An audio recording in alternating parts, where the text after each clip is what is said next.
This is CNN. The polls have closed in the state of Idaho. It now goes in George Bush's column. George Bush, going for 5 electoral votes in Utah, he has won that state.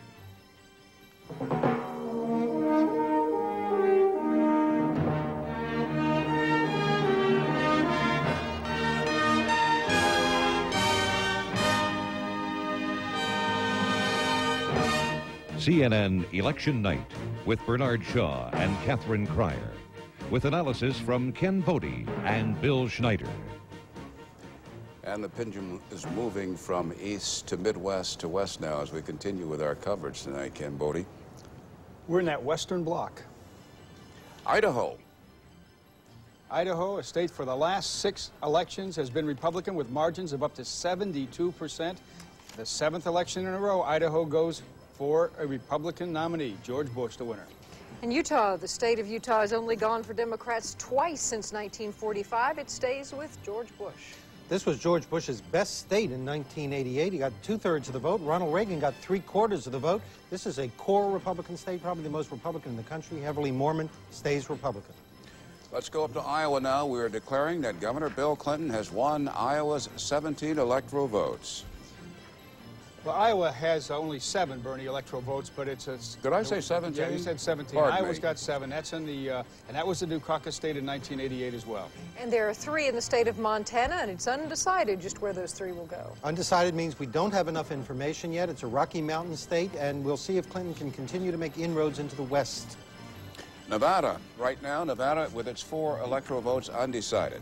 Well, Nevada is a traditionally Republican state, one the Republicans can normally count on. And we'll see, the polls are just closed out there, what happens in Nevada. And of course, to voters out in the West, those polls are still open. We encourage you to keep voting. And as we make that encouragement, let's take a look at the electoral count as it stands now.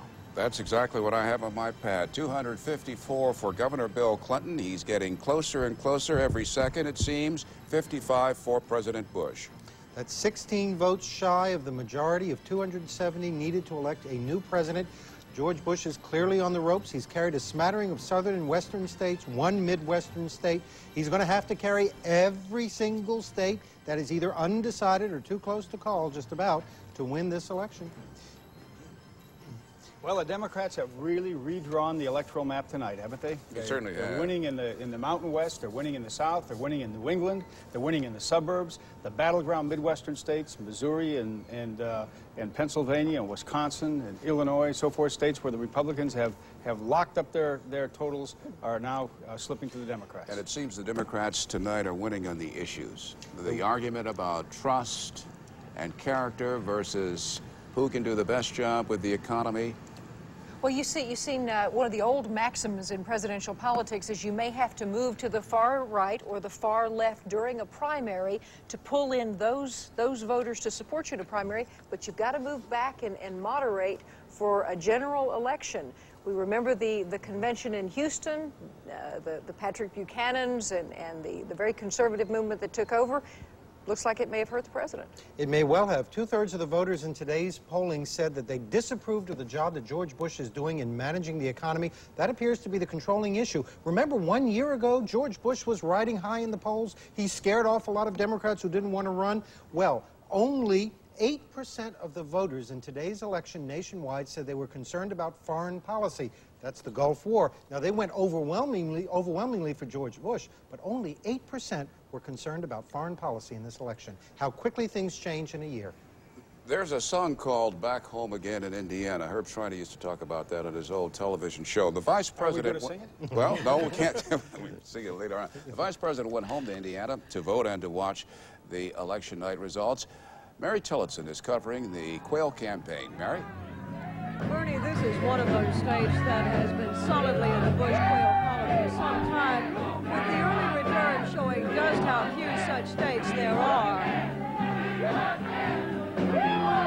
Someone was just telling me that they can't hear me over the crowd. This may look like a victory celebration, but with the early return showing Indiana is one of the very few states solidly in President Bush's column, it is really more in the way of an Irish wave. Vice President Quayle himself is to be here about an hour from now, a little after 11 o'clock, to thank his supporters. His staffers say that he feels good about the way he's campaigned this year, particularly in comparison to 1988 when he took such a bruising. And as you can hear the crowd saying, they see this not as the end of Dan Quayle's political career, but perhaps the beginning of a race for 1996. Some of the vice president's staff are already wearing buttons saying Quayle in 96. One theory among those staffers is that what Republicans ran into this year was a wave of anti-incumbent feeling.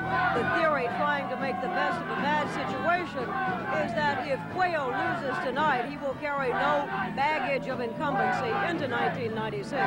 That may just be taking lemons and trying to make lemonade, but it also bears some validity that the last day of the 1992 campaign is in effect the first day of 1996's campaign for president. Gary Tillotson, CNN Live with the Bush-Quayle campaign, Indianapolis. Well, Mary, it sounds like there's a lot of activity there, regardless of the mood, and we've got much more election coverage to come. We'll be right back.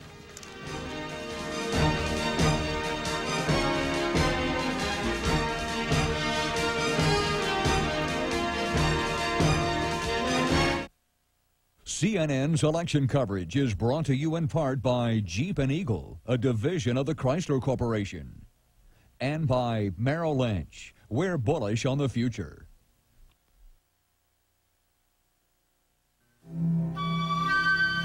This is one of the easiest places for a Jeep Cherokee to go. But not because of its proven capability or its legendary Jeep ruggedness. What makes it so easy to bring the classic Jeep Cherokee here is the price.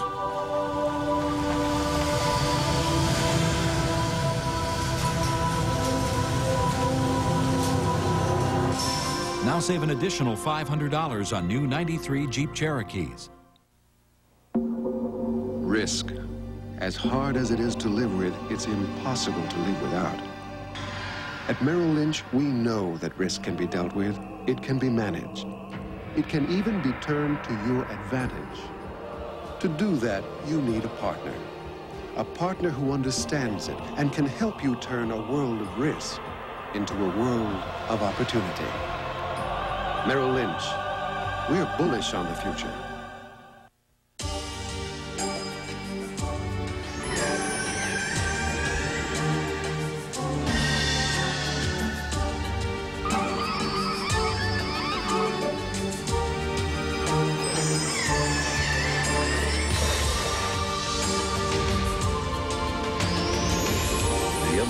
Of an extraordinary timepiece, achieved after 500 years of Swiss watchmaking. The Concord Mariner 500. You see, I figured it was another tie. But when I open the box, I see this thing that looks like a baby typewriter. So I ask, what is it? She says it's a Brother P-Touch. She says it's a new electronic labeling system that makes adhesive labels in 5 sizes, 4 styles, and lots of colors. First, I labeled file folders, computer disks, my videotapes. I can't. You gotta help me with this problem. What problem?